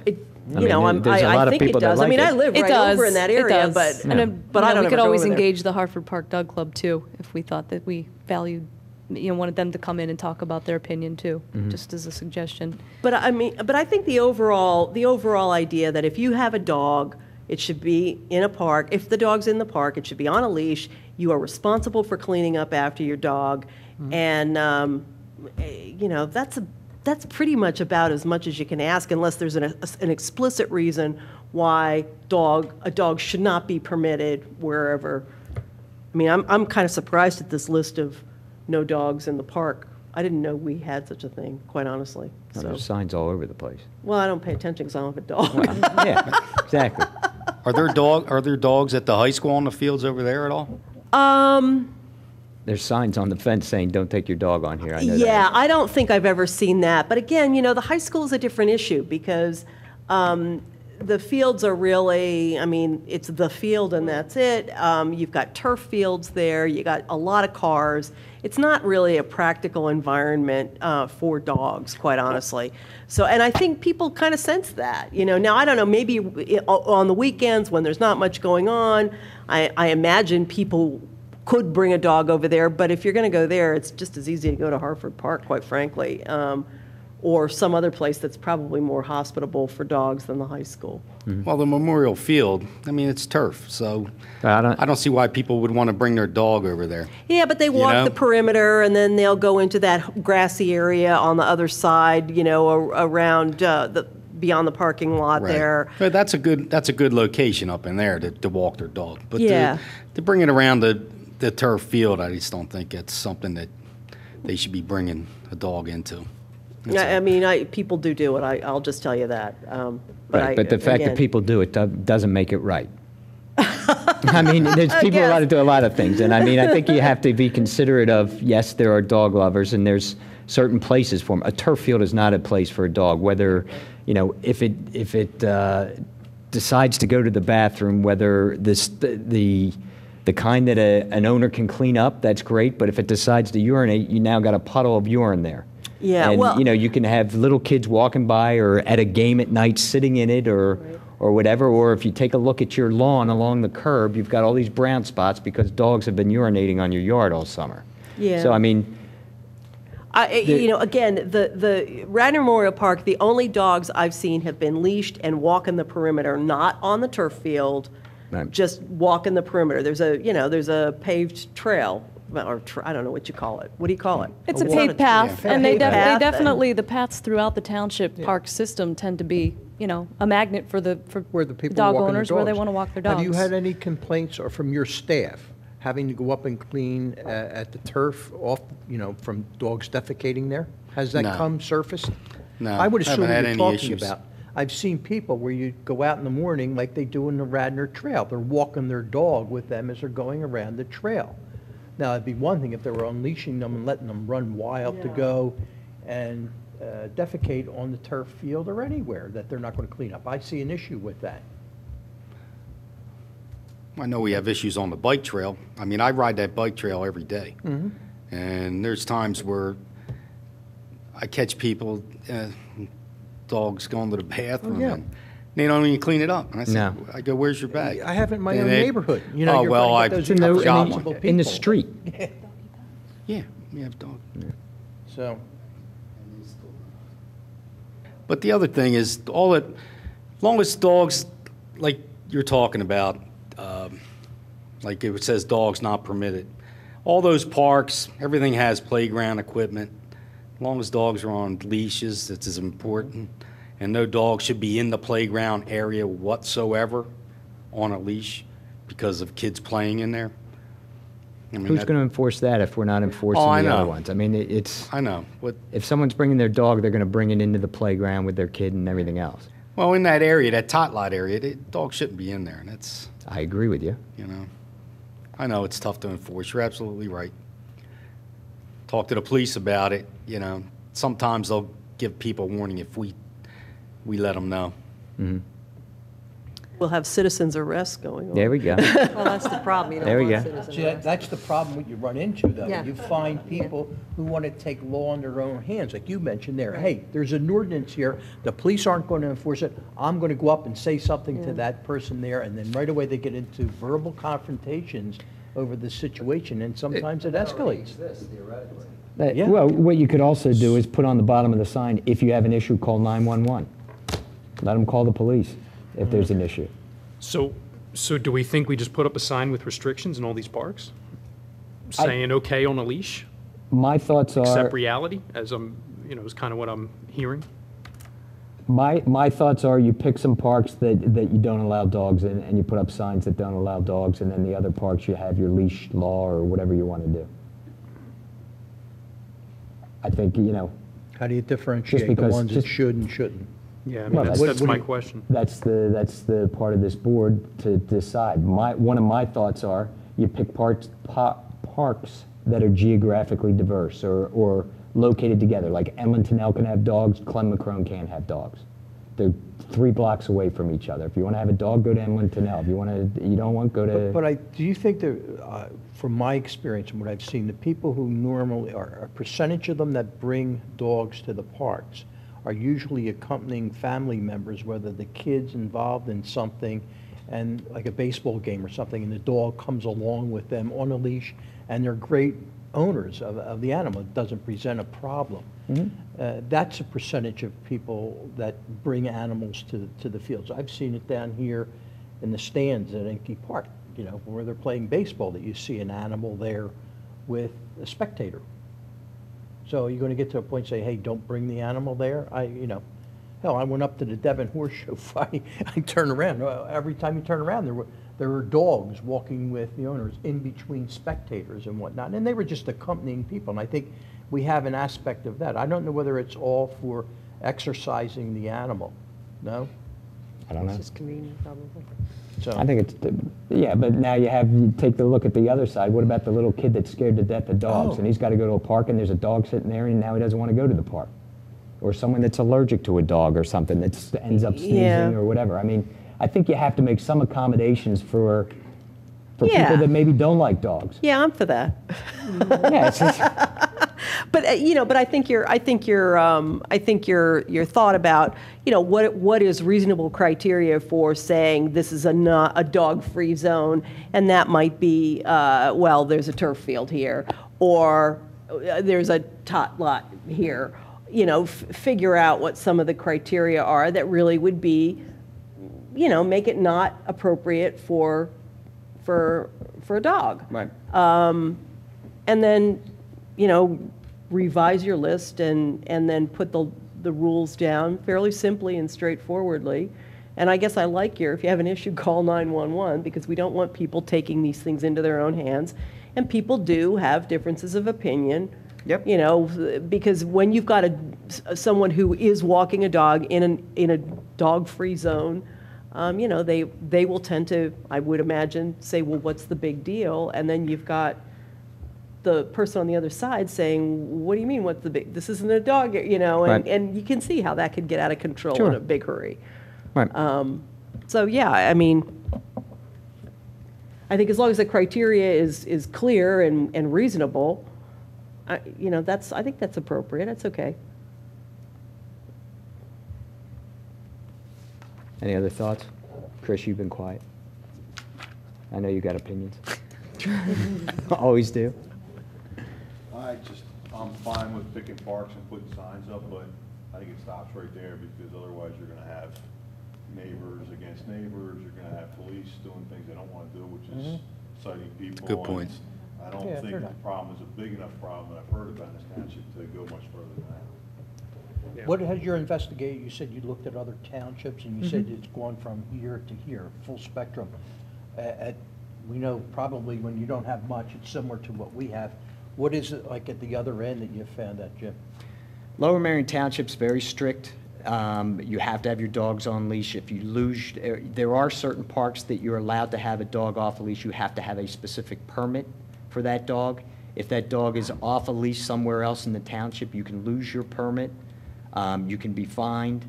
I can send you some links to them, but it's pretty interesting. I mean, they're the most the most restrictive, I would say. And I don't agree with that. I don't think we have to make this a huge deal. I think I'm just trying to understand or trying to accommodate as many people. There's people that love dogs, there's people that don't like dogs. So, and I think that people that don't like dogs should be able to go to parks and not have to worry about it. And I think that people that like dogs should be able to take their dog to a park and take care of it and clean up after it, and everyone's happy. Do you accomplish that, though, by requiring, and you're very strict with a leash regulation, that I you're think not that's going to just, have, I think that's just a given. a gimmick? A What? given. Given. Oh, given, To have yeah. a- to have But a leash that on would a dog. address the issue where the youngster who has a fear of dogs, face it, the youngster's walking in society too, okay? Agreed. And there are dogs out there, okay, hopefully they're responsible owners, so that if a youngster or a family member goes to a park, at least we can expect that all the dogs in that park will be leashed, okay? And you can also say that the leash can't be more than so many feet, not one of these expandable jobs that goes out 30 feet where if he wants to Right. run after a little Right. kid, he can do it. You know, that's a reasonable expectation. We find that in a lot of different townships, that the dogs must be leashed. I guess everyone has particular needs, you know, like there are kids in society who have peanut allergies. Do we then put a law or regulation in that you shouldn't bring peanuts into the playground because there are some kids who are highly allergic to that even in the same room, they could have a reaction to it? Mhm. Society can't pass rules and regulations to cover everything out there. You expect people to be somewhat responsible. We can set up a framework for that to kind of take place. I think leashing a dog is very appropriate, and we're all given that. Cleaning up after your dog, you know, is needed and a requirement. And that there would be a fine for that, a reasonable fine, $50 or $75. and keep it relatively simple. I don't see the police department in Radnor Township getting out there and enforcing cleaning up after your dog. You know, I think things are changing too, that people are becoming very they're responsible pet owners. You know, I have a couple situations where I see it, and yeah, I think the majority of people do clean up after their dogs. It's the very irresponsible ones. I put them in the same league as the people who go over and drink too much and get behind the wheel of a car. Irresponsible, you know? If you're going to have a fee for dog cleanup, who's going to levy the fee? Right, well, if we're not enforcing to have your dog on a leash, no one's going to enforce people that haven't put their, haven't cleaned up after their dog. Yeah, I mean, if you do, if you have, I think the enforcement issue is an important idea. I mean, otherwise, we can jawbone this and just, you know, dog's okay here, dog's not okay here, and just hope it works and hope people abide by it. I mean, that's probably, as a practical matter, what you'll end up with. You know, but it becomes an issue when you do have a conflict. Well, then who's gonna impose the fine? Be it $1,000 or $100 or $25? I mean, who's writing tickets if the police aren't going to be involved? Well, do we hire to hire somebody to enforce? I mean, it you would know, have to be the police would have to be involved or whatever. I'm just asking I mean, the question because I mean, I do think it's an important consideration. It's basically, it's like many other things. It's posted, it's out there. You would hope those words, it's reasonable enough. $1,000 fine, people would laugh at that. They have to chuckle at it. What do you mean, $1,000 fine? But if you see a fine there like $25, it's like when I go in and drive my car and I look, Philadelphia used to be, hey, I'll take a parking ticket for $10 as opposed to parking in a lot for $25. Right. I'll pay the $10. But, you know, now it's moving up there and they're saying, hey, you know, that parking ticket is $50. Well, you know, that $25 lot is looking a lot better now. So if you have a reasonable, I guess, fine that could be imposed, maybe enough of a deterrent. Right, I think $1,000 is not a deterrent. No. You make it $50, $100, and you fine a couple people, word gets around, It out. Yeah. and it may stop something. All right, so what's the next step then? You want to allow dogs in all parks? You want to not allow dogs in certain parks? You want to leave it the way it is? No, John's not here. You know, it'd be interesting to get a little bit of the flavor of the board, how they're going to look at this, if they can just brush it off. I assume it generated a lot of interest there when they made a $1,000 fine. You know, is people going to? I think before we can go any further, somebody needs to talk to the police department and find out, are they willing to enforce this if we propose to the commissioners that they put something in place? And I can tell you, I don't want to speak directly on behalf of the police department, but in some of the preliminary discussions I've had with the superintendent and the township manager, they're not going to actively enforce it. If there's an issue and they're called out to it, they'll address it. Yeah. So I think, do we put together the standards that we were talking about that we want to look at? The guidelines? I can do that. Go from there? I can do that. Okay. Anything else? Comments? Opinions? Old business, Tammy? Quick updates on Willows? A quick update on the Willows. The agreement that has been under development, the lease agreement with the Jeffrey Miller Lake House Inn firm is going to be reviewed by the commissioners on July 14th, Monday, July 14th. There's only one Board of Commissioners meeting in July, and it'll be looked at there. Enke Park. Yep. The equipment is in and has been delivered to the Playground Pros, which is the company that's going to install it. It's my understanding that on June 23rd, they're actually going to begin installation, of course, barring any inclement weather issues. And there's also discussion about installing a rain garden somewhere along the stream bank. I know the individual that worked with us on the engineering plans, Heather Gill, is going to work with the Delaware River Keeper and come up with something that looks nice in that area that will potentially situate itself between the playground and where the batting cages are currently at the Yankee Park site. Tammy, what's going on with the parking situation over there?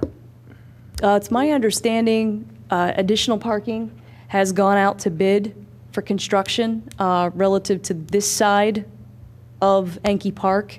I'm not sure if those bids have actually been received yet. Have to check in with Steve. I don't know if you... No, they haven't been. So using the skate park for parking over in there, extending that. Put the parking over in there. And where's the skate park going to go? And it's supposed to be on the other side of the parking lot. In front of the Township building, I believe they're discussing. It was discussed, but I don't think anything had been decided. I know the Township manager had brought it up at our May meeting on that being a possibility. I'd rather get an update on that and send that out to you. If you could, and if there's a diagram that shows the parking, et cetera, where that's going to go, that'd be great. Thank you. Timmy, one question.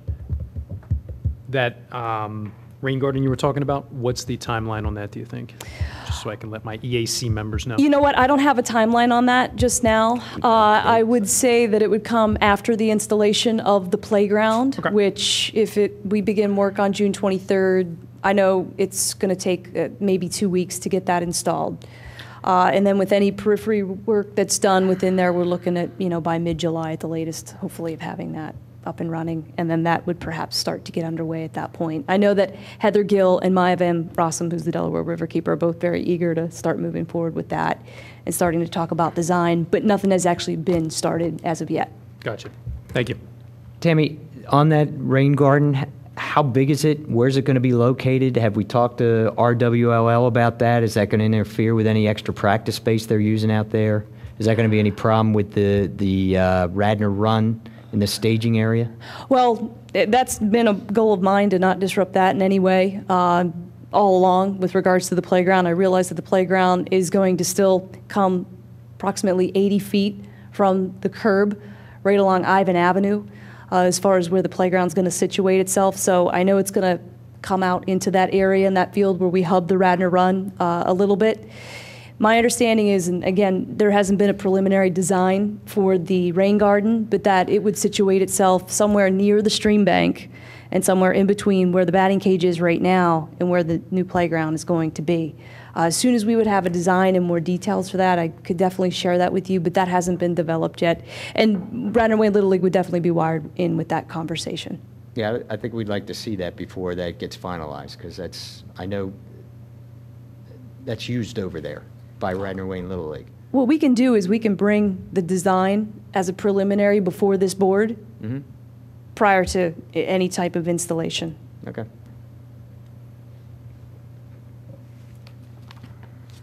Veterans Park?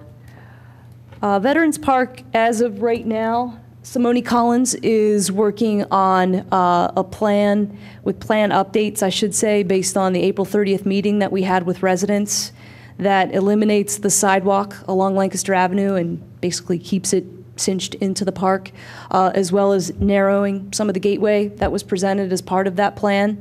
And then there's some walkway improvements that are also being looked at as well. It'll be factored into that.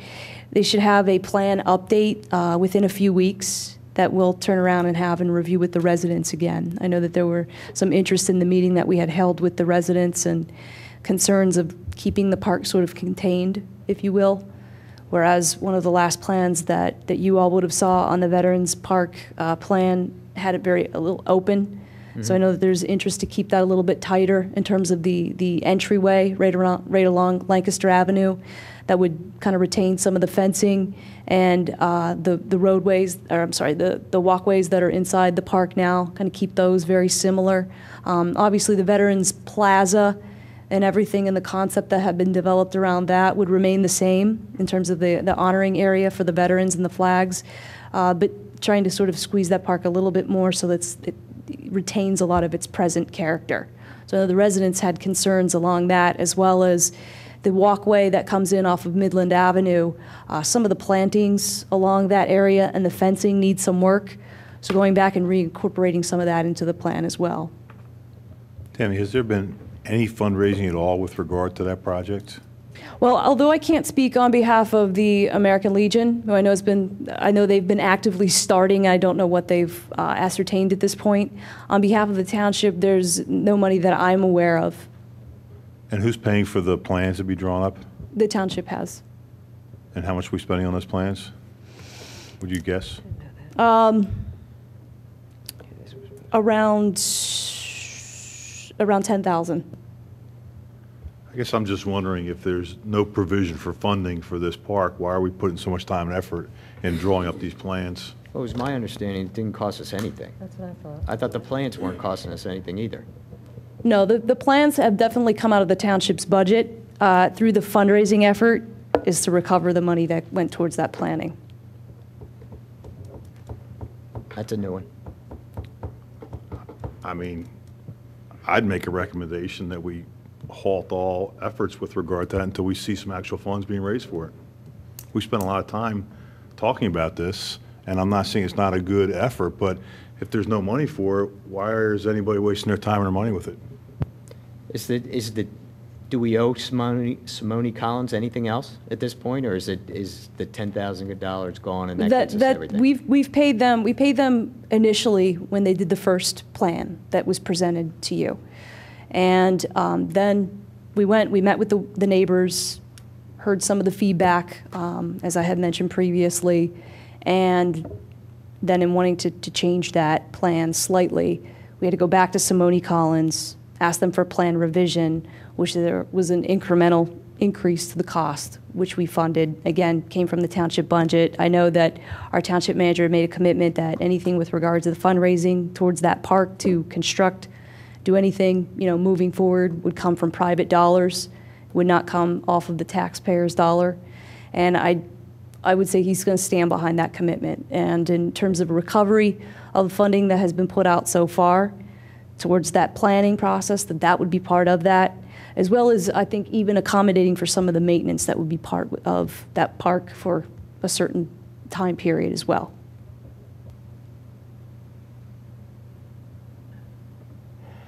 So it's been 10 grand so far? Is that? Don't quote me on that, but it's right in that ballpark. Okay. Plus whatever else that they've worked on and haven't billed us for yet. No, that would be in totality. There's nothing else remaining as far as any type of money or dollars that would be committed to Simone Collins at this point. The $10,000, which was actually just recently approved by the Board of Commissioners, because initially the amount of money that it cost to put those plans together was under the $7,500 threshold. Because that was under that threshold, we did not have to get a board approval for that. But because the subsequent bill that came as a result of the additional plan detail that we had to put in there, since from a piecemeal standpoint would put it above that $7,500, we did go to the Board of Commissioners for approval for that, which they did grant us. So in totality, we're somewhere right around that $10,000 mark. Did that come out of the parks budget? To be honest with you, I don't know exactly where it did come from, and I know it did not come from Parks or Recreation, so I'd have to check in. I know that the township manager oversaw those bills and determined what account that was actually taken out of. I can get you that information. Do we as a board want to send a message to the commissioners about our feelings on this? Or I don't know if anybody else feels the same way I do, but I just feel that we're putting a lot of time and effort into something that has no funding for it. Have there been any fundraising efforts conducted for this at all? Because I mean, I'm with those of us who didn't understand that this was the arrangement until just now. I'm among them. So I guess I'm concerned about what the status of any fundraising effort is at this point. Are we, do they have commitments? At least the plans. The American Legion, like I said, I know that they've done some fundraising out at events. I don't know what they've raised to date. I know they haven't put out a more aggressive approach until this final plan was in hand. And from the township's perspective, though, we haven't taken any sponsorship dollars. We haven't solicited them, but we haven't actually had any companies, businesses organizations come forth and put money towards this. this point- But is the understanding correct that the township would be reimbursed for these front-end expenditures? Or is this just, No, if they Gone. raise enough funds. Through the then it- fundraising effort, once we have that final plan, those dollars would be covered. That is our goal. Has Simone Collins presented a cost estimate? I assume it's there, right? Where are we at right now with that, Tammy? The project? Regards to the plan, Project, yeah, the plan. they put forth a proposal which the board had approved. And how much is that? I should have brought my folder with me. I Well, really approximately apologize. on the- yeah. It's somewhere, I know it was quite high. it's like, but- I think it was somewhere in the $4,000 range for the Okay. second I'm plan not- revision. No, he's talking about the I'm cost saying of, The cost proposal, I think that was Yeah, $1 part million. of They Yes. $1 million. Yes, So, and which was presented Yeah. to our board. and then the $1 million, and I know Bob said that he had certain people out there already ready to step up, and I think that's lends itself to the question that's there. Where is the fundraising activity? Is it kicked in? Is it just starting to move?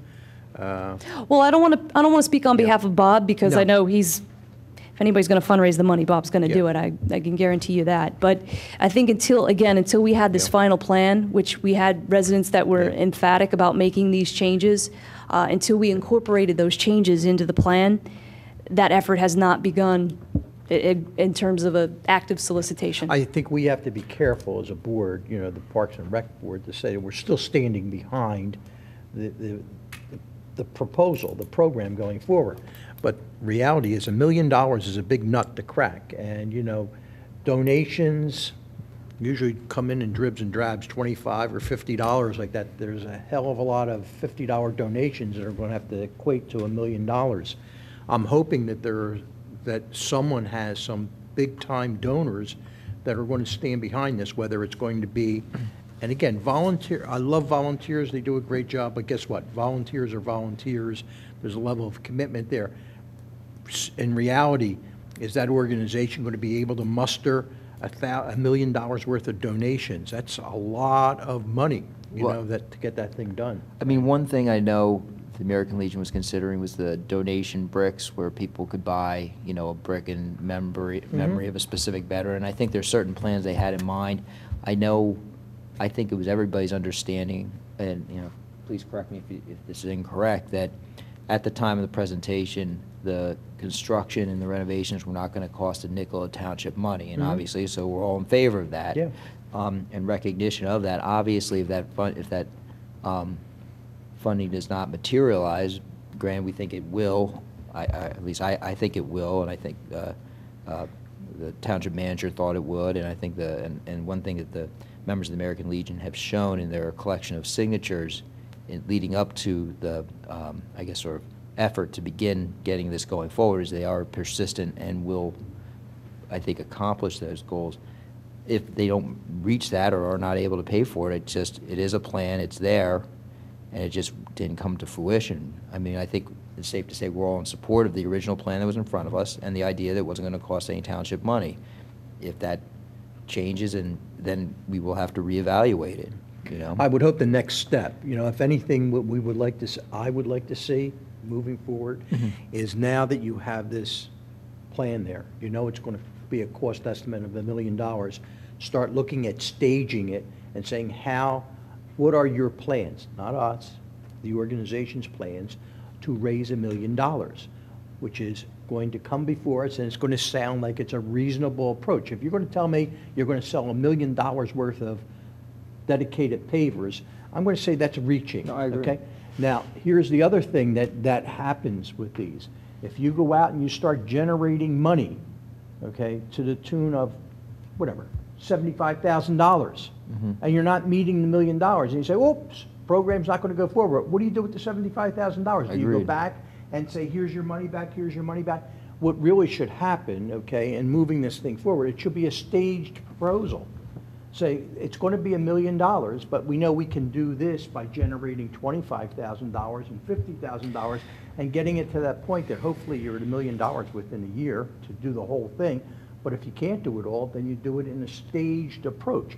then you're putting the program down, where the rubber meets the road here and how this thing's going to look. I agree. I guess my question is, whose charge is to raise that money? Is that the township? Is that the American Legion? Who is it? I thought it was the American Legion. Yeah, Mr. Madden seemed pretty That was confident his. that they would get it done. He and that was, they were but taking the lead there. he never spoke to the American Legion raising all of the funding. No, for the project. I'm under the impression It was- that Mr. Zinkowski has said, I will take care of the majority of this. Yes, he So has. it's up to him. What I would like to see from him is a plan. Mm-hmm. Would be nice to see, okay, you're going to take care of the majority of it. What's the plan to raise the funds? And he believes he has a few donors that are going to put up the majority of that money. I Of just course- wouldn't want us to get to like a year down the road, 2 years down the road, we're into this thing with a project, and all of a sudden, we got to use the money from Parks and Rec to complete the program. Agreed. And that's, I don't. And that's I don't not, like that's to not see that. what this board signed up for. And that's It's not our what this goal board internally agreed to. either. That's No. not Well, what it's we're. never the goal, but it might be the reality. Well, It's I'm not like- going to put it on a capital plan. You won't see it there. And And- I don't believe, I don't want to speak on behalf of the township manager, but he would not either. Sometimes you downsize the project a little bit just to make up, the difference. Yeah. So But then, I sometimes mean- you got to do that type of stuff. And sometimes you do, and then again, we're down 3 years down the road, and we have more neighbor meetings because the sidewalk in front, while it was a good idea 2 months ago, is now not a great idea. Now it's a good idea again. I guess sort of what we need is a status update. I think that's what it sounds like we need the most of is where are we at and where are we going to go forward? And then what's the plan to move forward? What's Yeah. the plan to raise the funds? Who's responsible? How much are we raising from a township perspective or the township manager, and how much is the American Legion going to raise? There should be some parameters around that, right? A commitment? I'm sure you're working on corporate funds out there to gather up. Who's the It's- corporate? Who are they? Who's going to approach them? I'm sure The there's township names manager there. has made a commitment to do that. I keep hearing that. Well, let's Again, hear I the think plan. what had happened is to do diligence on the plan after it was presented to this board, it was presented to the Board of Commissioners, was to now let's get the residents, because we heard from some of the residents near the park that they didn't know about it. So even though we've been talking about it since December and having public meetings and a public process, we had public meetings here, we had public meetings at the American Legion where we had our meetings. We had a public meeting where we actually mailed a letter to each of those residents right around there, in a bubble around where the park is, to get them out to hear their thoughts. Because some of the feedback that we were getting was there were problems along the walkway when it was installed, the fencing. I get what's happened. We get planting. that. We've now spent more money to make the residents happy in that thing. The question is now, what's the plan going forward? That's what I'd like to see. Right, and as soon as we have that final plan done It from doesn't matter Collins- one way or the other whether we have the final plan or not. I mean, we're going to change it to the way the township residents want it. Doesn't matter whether we have the final plan or not. There's got to be a plan going forward to how we're going to get the funds and pay back the township the $10,000 we've put into it so far. How much is the American Legion planning on raising, and how much is the township manager planning on raising? It's simple. We know what we've done in the past. We know how much we've spent. Where are we going from forward is the question. Sure. And one question I have, after the citizen revisions are made, does that plan then have to get approved by the Board of Commissioners, or is that like, we're past that now? I think we're past that now, Okay. but we did plan to meet with the residents again so they could take a final look at that to make sure that they're on board with what's Well, there. that's fine, but Okay. that's There's no fine. more But boards that's to- what's held, I just want to say that's what's held up the financial planning and the tiers and all of that. I mean, I have been approached by the American Legion a number of times to wonder, why, we still putting a plan together when we had a plan and it was presented.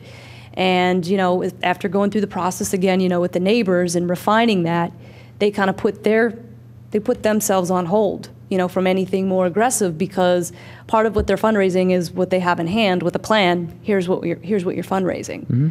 And to take something now and kind of show it and bring it out there, it's not really what that final plan is.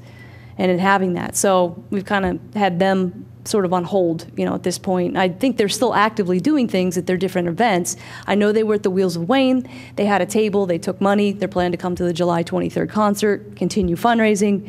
But anything more like eager of an effort, I'm not sure. I don't want to speak on their behalf, but I know they have approached us, and they're definitely enthusiastic about that, and that hasn't waned. Good. You okay? That's what I'm asking.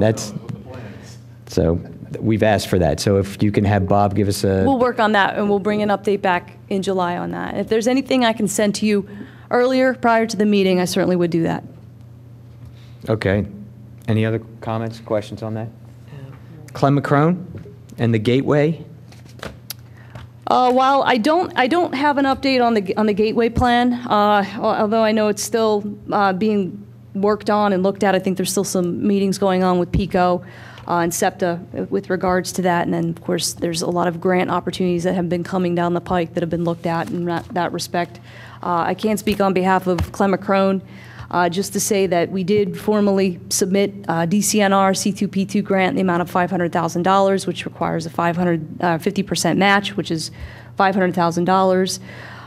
We also are in the process, we're going to ask for authorization from the Board of Commissioners on their Monday, July 14th meeting for a DCED grant that has a ceiling of $250,000, that has a 15% match, so $37.5 would be the requirement on this end. If we got the DCNR grant, that could serve as a match for the DCED grant. So, the thought process is, to get both of those grants obviously could make up a large part of what the project cost is, which what we had heard was between the $1.2 and $1.8 million range to be able to put that plan into place in totality. As of right now, money has been budgeted for 2014 in the capital budget and the 2015 capital budget. As far as what was approved by the commissioners at the beginning of this year, I know that we have a budget amendment that may potentially go before the commissioners on July 14th, which I'm awaiting more information on, to try and make up that difference of what we have sitting in there for 2014, 2015 to get this project done. Because I know internally the goal is to get the project done in totality and not to piecemeal it out. So that's something potentially this board will be seeing at your meeting in July in terms of getting support to come out to the commissioners, kind of push that budget amendment along. If we can't get approval, can we put in that amendment that the 2014 funds definitely get rolled to 2015 for the park? Because it doesn't look like anything's going to happen in 14 at this point. Definitely.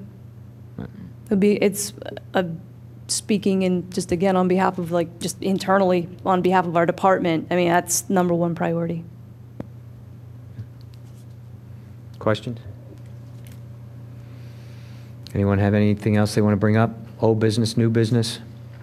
Question, Ken, you had provided us with this information about Ithan Valley Park, which I thought was excellent, very well done. Was this just informational, or is there something specific that we need to discuss or talk about in our next meeting? The document on behalf of Roy Perry and the Friends of Ithan Valley Park, I think it paints a nice picture of what they're doing there. Very nice document that was assembled. It was put in your packets as part of the cell tower discussion. At the end of that document, they make some specific requests that are highlighted and recommendations. So I feel that, with regards to the cell phone tower discussions, that some of the community groups that may be affiliated with some of the locations that cell towers are being proposed at, they should be entertained and engaged throughout that process.